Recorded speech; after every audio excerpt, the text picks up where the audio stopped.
Hey everyone, I'm Leah Klinke, And I'm Kate Phillips. and welcome back to the Big Life Podcast. We are so excited to be here today because we finally have some real soccer to talk about now. Yes, this week we're going to dive into our very first games of the season. And we also have a special guest joining us today. We're going to sit down with my strength and conditioning coach, Ana Menendez.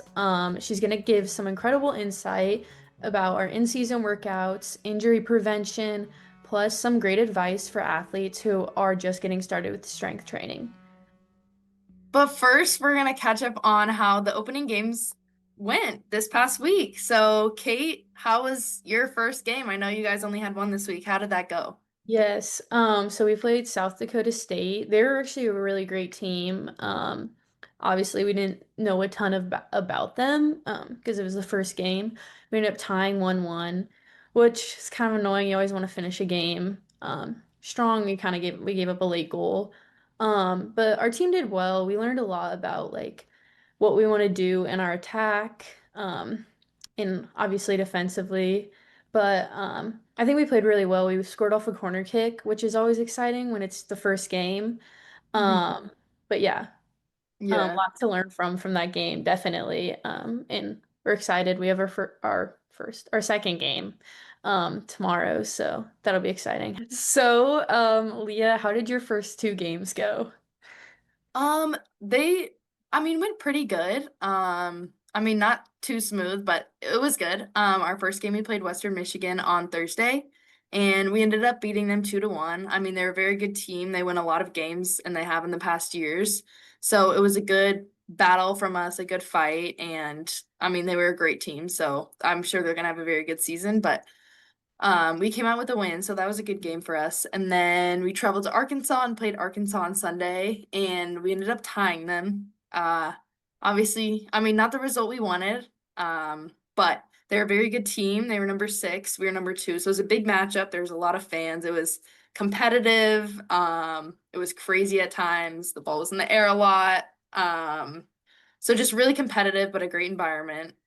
We gave up kind of a late goal, but that's okay. We have a lot to learn and to take away from that game, but they're a very good team too. So that was a really good matchup for us. Kate, how does it feel to finally be playing like real games after all of this preseason prep? Yeah, it felt so good, like finally just like doing the thing we love the most. Like obviously we love practice and like training and everything, but just getting to play with our team and kind of getting all of those like jitters out a little bit. Because the first game, always like some crazy stuff happening, like you were saying. So it's always good to just kind of get it out of the way those first couple games and then finally get it settle in a little bit. So kind of happy that we got that out of the way and looking forward to our next couple games here in a week. How about you? Yeah. Yeah, I mean, kind of just to mirror what you said, it's just good. Kind of just getting your feet under you, getting the first few games out of the way. I mean, it does fly by, like the fact that we're about to play our third game on Thursday, 2 days, or I guess the day this comes out. So, it's kind of crazy how fast it goes by, but so you kind of always just have to be present in the moment. And after one game, no matter if it went really well or really bad, you just have to move on to the next because there's so Mhm. much more to come. So yeah, now let's kind of talk about some of the results this past week. So I feel like one of the most notable ones was Tennessee beating number one UNC 2-0. So I know. Tennessee, I feel like, is looking really good. They've scored like I think 9 goals this past Yeah, weekend. I think in the past week they had scored what, like 11 goals. I don't think giving up a goal, that's, I mean, exactly where you want to be, right? Go and Hmm. beat the number one team and then go and play. I think they played Western Kentucky, maybe. I might be completely wrong, so don't check me on that. But they went and scored 9 goals. Hmm. So great start for them because I mean, nowhere else you'd rather be scoring 2 goals shut out against UNC and then going and having a game. I think, I don't know if it was a freshman. Somebody scored 5 goals in that second game, which is Yeah. amazing. Wow. Yeah, that's crazy. Actually crazy. Okay, so also some other results is Iowa ended up beating Arkansas in a crazy game, 3-2. Is kind of back and forth, but Iowa pulled that off. Notre Dame obviously tied Arkansas. FSU beat Florida 5-0. That was kind of a statement game for FSU. Mhm. Of course, Yeah. they're rivals. And then we have UCLA beating Georgia 1-0, and then Stanford beating Santa Clara 5-1. So I'm sure all of the rankings are going to be changed up next week because of these results. But it's fun to see all of this happening. Yeah, another one I saw that was pretty interesting just because SEC, Texas lost to Northwestern State 3-2. Texas was the reigning SEC champs. Obviously, they lost like three they lost a lot of players, big players that went and played professionally, but I think that was for us SEC, that was a pretty big like shock a little bit. Hmm. Just because that program's really done well in the past in the Big 12 and now the SEC. So just interesting to see. Yeah, right. That was a crazy result. I think it's also important to just like seeing that result and the other results, like you can't underestimate any team. Like Yeah. you can't just go in thinking you're gonna run someone over because you're not. Everyone's gonna give you a battle, especially if you are in the top of the rankings or in the top of the conference. Like your team is just gonna have a target on your back. So everyone's coming after you. Their whole season is based off of that game. So that was probably Northwestern State's best game. And so they were ready for it and they were able to win. So I mean, kudos to them. That was great. Yeah. I Um, think also going back to last week, we talked about the rankings, the preseason rankings.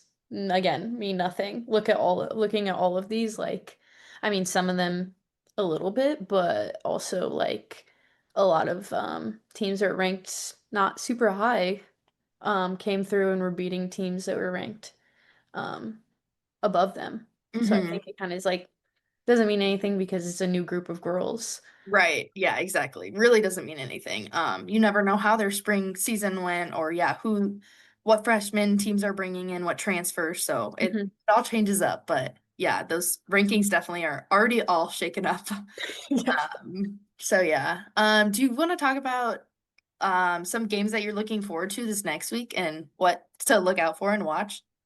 Yes, UNC and Georgia are going to be playing on Thursday. So it's that'll be an interesting game. I think UNC after playing Tennessee maybe will be excited to go up against another obviously bigger named team and kind of see how things will work out for them. And then also TCU and Iowa, both pretty high ranked teams. Um, I think that'll be a fun game. Um, Mm. both those teams have done well in the past, so it'll be interesting to see how that goes. Yeah, for sure. I think that's going to be a great game to watch and the UNC one. And then last, I'd say Tennessee's playing UCLA, so that's going to be also a good game. Tennessee's kind of a really hot team right now, so we'll Yeah. see. We'll see how that goes. Yes, definitely. And who do you guys play this upcoming week? This upcoming week, we play just Cincinnati on Thursday. That's it. Mm-hmm. Luck. But and who do you guys play again? Do you guys have a game on Sunday as well? Yeah, we play Wednesday. So we play Youngstown. And they've played Indiana and Texas Tech so far. So it'll be interesting to see. So we play them on Wednesday and then we go and play SLU on Sunday, which is always a really big game, a little bit of like a rivalry game. And they also have like a kids' night that night. So there'll be a lot of fans. They Yeah. always bring out a ton of fans. Hmm. Um, so I'm really looking forward to that game. Obviously, looking right now at the Youngstown game, it's tomorrow. So um, yeah, it'll be exciting. Hmm. Awesome. Hey guys, today we have my strength and conditioning coach, Ana Menendez, with us. Ana was a former swimmer at the University of South Carolina and is from Spain. So Ana, can you tell us a little bit about your background and how you got into strength and conditioning? Yep. Hi, everybody. So a little bit about myself. Like Kate said, I'm from Spain. So 9 years ago, I came to the US to swim in college. I swim at the University of South Carolina. for 4 years. And while I was there, that's when I kind of got into the strength and conditioning world. I wasn't very familiar with it before I got here. So my freshman year was quite the transition for me. Just getting used to like being in the weight room, learning all new things. And then my sophomore year, when our strength coach, we switched strength coaches, something about my strength coach, like we clicked right away. She was a former swimmer as well. So just the way I was being coached, it made me like a lot more the area, like strength and conditioning, whereas before, like I liked it, but I wasn't thinking about that being part of my future. And then from there, as the years went by, when I was swimming, like I felt how much better I was at my sport thanks to that area. Like once that started to improve. And then I realized that I wanted to do that moving forward after I graduated from college. So, um, I did an internship there at South Carolina my senior year, with the strength and conditioning department.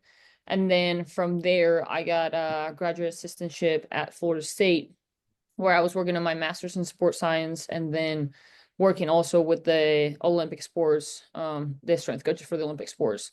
So when I was there, I was assistant with swimming, beach, and indoor volleyball and the women's soccer program. And I was also in charge of cheer and dance. But one of the sports that I really enjoy working with was soccer, just because I got to work with some athletes that were also going through a return to play, which was fairly new to me as well. And then also getting to learn more about the conditioning aspect of things, because as being a swimmer, all my conditioning came from swimming. So just learning, I like learning. So any opportunity that I had to learn new things and like know a different sport, I just took advantage of it. And working with a program like that is like really high level, just know what the best do, really helped me a lot to where I am today. And then spent 2 years at Florida State. And then after that, I got a job here at the University of Missouri. So I've been here for 3 years, going into my fourth year now. And I've been working with the soccer team since I got here. I was also working with track and women's golf and diving. What does like an in-season training look like right now? And then can you compare that to like what our off-season training kind of looks like? Yeah. So for the in season, the main goal is to maintain all the qualities that we were training throughout the off season. So all the strength that we gain throughout the off season, all the power, all the speed, make sure those qualities don't decrease as the season goes through. So with that means like make sure the athletes are continue to be exposed to all of those qualities, but kind of microdosing in a little bit, not necessarily like, okay, we're gonna do a strength block right now and then move into a power block. It's just making sure they're getting enough stimulus with each one of the different qualities so they don't lose them. So depending on which one are you working versus power versus speed or strength, your body only holds onto it for a certain amount of time. So making sure they hit those every certain days is important for them to not lose them. And then so not necessarily trying to make any gains in the in season, just maintain what we have. And then in the off season, that's when we start working on all the deficiencies that we've seen throughout the off season, the in season, sorry. What does the team need? Making sure everybody has a really good aerobic base, obviously depending on what position you're playing. That might look a little bit different, but making sure everybody has a really good aerobic base so they can handle all the training moving forwards. Really working on like getting everybody's strength up. Bilateral, so both legs, and then unilateral, so single leg as well, which is really important for soccer. And then working on like speed and power, but at different times of the off season. Mhm. That sounds great and really interesting how kind of it makes sense to maintain during the season and then build and get better at kind of what you individually need to get better at in the off season. You kind of touched on it, but how do you kind of tailor the workouts for each positions and like each individual player? Like, how are they different? So obviously there's a big difference between field players and goalkeepers. So that's going to be one of the main ones. Obviously goalkeepers, they do need to have a really good base, but it's not as important or like as it doesn't have to be as high as it would be for a field player. They don't have to run as much, but their position in nature is an explosive position. Like they do a lot of explosive movements. So they still need to have a good base to make sure that they're able to be explosive repeated times, not just 10 and then that's it. So for them, that is a little bit of what we do in the off season, but then during the season, for example, they will have a lot more explosive and like power oriented movements on a lift versus the players. Then making sure their strength also stays up throughout the season, because for goalkeeper, like a way for you to be explosive is through strength. So making sure you're not losing that strength, because if that decreases, then it's going to be a little bit harder for you to continue to be explosive. Um, and then for field players, it depends. In season is a little bit similar for everybody. Um, it can be adjusted depending on like conversations with the athletes and with the coaches as well. Meaning, hey, like this person today was not looking great or has not been looking good for the past like 2 weeks. Looks like they're a little bit like just more tired than they should be. Then we can adjust the program a little bit and like give them more rest. But as far as like the off season goes, um, for example, everybody should be good at the basics. Like you got to learn how to like land. You need to learn. You need to get your eccentric strength. You need to get your speed, your power. But there's some certain positions, like for example, forwards are the ones that typically make a lot of like the faster runs and more repeated. So it's just making sure we are preparing them to handle those kind of demands. For example, in the weight room, like making sure their posterior strength that is good. So their hamstrings are able to handle all of that. For a midfielder, they're the ones that are gonna have to move side to side a lot more. So making sure we incorporate movements in all three planes so they get that strength as well. And then from the defenders, for example, they are gonna have to go in a lot more tackles. So just making sure they have an overall strength, like not just lower body, but also upper body, so they can handle anybody that is trying to tackle them, any defending moments and things like that. Yeah, one thing you had talked about was like with each player was like specifically like their load, a little bit of like their loads. How do we like balance players' loads when you are in season, when you're doing like strength and conditioning plus like so many, usually like 2 games a week? Like how do you balance that? Well, just making sure we know, like have ideas of what each practice should look like. Meaning like, okay, we want to make sure that a practice before a game is fairly light. Um, and then 2 days before we can train a little bit more. Making sure it's not monotonous throughout the week. Just there's like different changes in how much we do our practice. And then from a strength and conditioning standpoint, like one of the days of the week is more recovery emphasis for those players that have been playing a lot. Versus the other day is more of like a main training day for everybody. So just making sure we are using our time wisely, but also not overloading anybody, because this is not the moment to overload. Versus in the off season, that is when we can overload everybody. Obviously, being smart about it and like following an order of things and making sure we're giving everybody enough like recovery. But now is not the time to technically like overload everybody. Yeah, that makes sense. More generally now, for athletes who are just starting to learn to lift or get into strength programs, what do you think they should focus on like first at the beginning when they're first starting to lift? I think they should focus on the basics. Everybody should learn how to squat. Everybody should learn how to hinge, meaning like an RDL. Anybody should know how to do single leg movements. So what would be a split squat, what would be a single leg squat.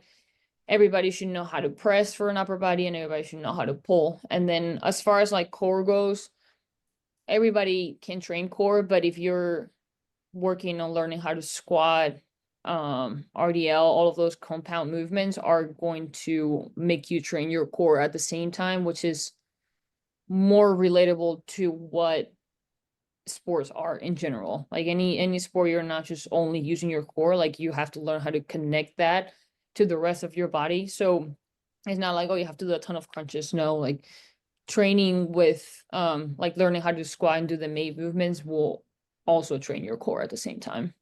So that would be my piece of advice. How important is it then for like younger athletes to be focusing on like form when lifting? Because I feel like a big thing a lot of people talk about is like how much weight you can lift. Like what would you say then like about like how important the form is then based off weight? I think form, it's very, very important. If you don't have good form and then you get in the habit of lifting not properly, then your body is just going to start getting adjusted to that type of movement, and it may not be how it like actually correlates with what your sport is. And it's all about like muscle memory. So the more you do something, the easier it's going to be for you to remember it. Now, if you do something wrong or not properly for a long, long time and don't fix it, then your body's going to think that that's the proper way. And then it's going to be a lot harder for you down the years, like down the road, to change that form. So when you're starting, I think it's really important to learn like the proper form and like focus on that, not so much on how much weight you can utilize. That can come later on. Yeah, that makes sense. Form first, and then you can kind of work on the weight. Yep. Can you talk to a little bit now about how like strength training and lifting is related to kind of preventing injuries and how also you incorporate some particular like injury prevention mechanisms into strength training, how you can do that? So to me, injury prevention comes from any lifting that you do, basically. There are certain movements that we can utilize in like warm-ups that are not necessarily weighted, so more body weight exercises. We're utilizing like mini bands, things like that. That can be implemented in a warm-up, whether it's in a lift or even out in the field. But for me, the biggest way of preventing injuries is through like the actual lifting.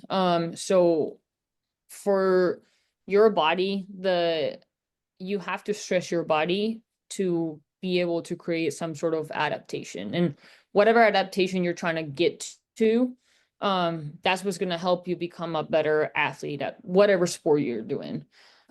So in order for you to stress your body, like you have to load it. So anytime you're doing any like very light exercises, there's a time and place for things, but when it's time to like train and prepare yourself for the season coming up, it is important that you learn how to like overload, like load your body and stress it.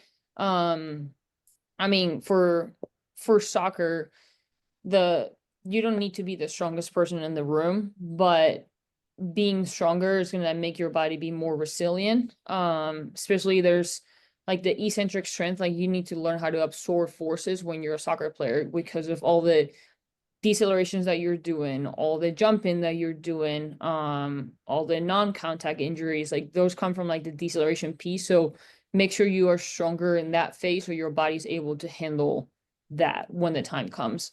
And that purely comes from the weight room. So training that in the off season, I think it's definitely really important. And then it's just for me, strength training is like preparing your body for what the load is going to be when it's time to perform, essentially. Yeah, I think we work on that like I mean a lot when it comes to our team specifically. Another thing is we do a lot of like recovery I feel like, and I would probably say same for you, Leah. How important is recovery when it comes to playing and everything once you kind of get into season?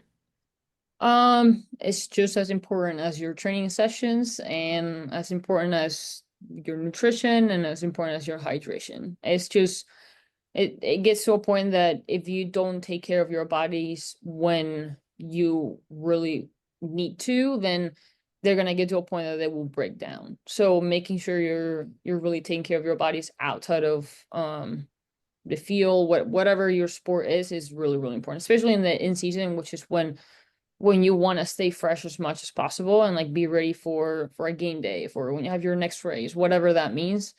Um, taking care of the 21 hours of your day that you're not actually training, it's really important. Yeah, that makes a lot of sense. What is one thing you wish every athlete knew about strength and conditioning that they probably don't? Kind of going back to what I just said about the importance of strength training. I think a lot of people think that lifting a lot of weight, like it's very dangerous. Yes, it is if you've never lifted before and that's the first thing that you do, but knowing that that is a really important piece for your success out on the field or in your sport. If you're not stronger, you can produce a lot of power, which whatever your sport is, that's probably going to happen at some point. You're gonna need that. So making sure you're strong, and then the stronger you are, like I said before, the more resilient your body is, and the less likelihood, like the less likely you are to have injuries too. Versus if you completely ignore it and don't think it's important, could be better than that. Like you should still train. Hmm. Yeah. Well, thank you so much, Anna, for coming on and giving some advice to some younger athletes and also just talking about the importance of strength and conditioning. I think we learned a lot, and the listeners will learn a lot from what you had to say today. It was so great having Anna on to discuss some things about soccer, strength and conditioning. And I think one of my biggest takeaways from like what she had to say was the importance of of your form when it comes to lifting, especially as like a young athlete. I think that's a big thing that people don't really think about a lot is just because people love to talk about how much you're lifting, but form is number one before you start putting a lot of weight on the bar. That was one of my biggest takeaways. What's one of your takeaways you got from that conversation? Yeah, I mean, I think that was a great takeaway to take away, to obviously take away from her. I also found it, she really stressed the importance of weightlifting in order to prevent injuries. Like any sort of weightlifting helps to prevent injuries, especially in soccer. So I feel like that's the biggest takeaway I got from her discussion, and it was great having her on. So thanks for setting that up. Yes, of course. And thank you all for listening to another episode of the Big Life Podcast. Don't forget to follow us on Instagram at kphillips04 and at leah.klenke. And make sure to send us your questions. We love hearing from you guys. Yes, we'll be back next week with more updates from the season. Until then, see you guys later. Bye. Bye.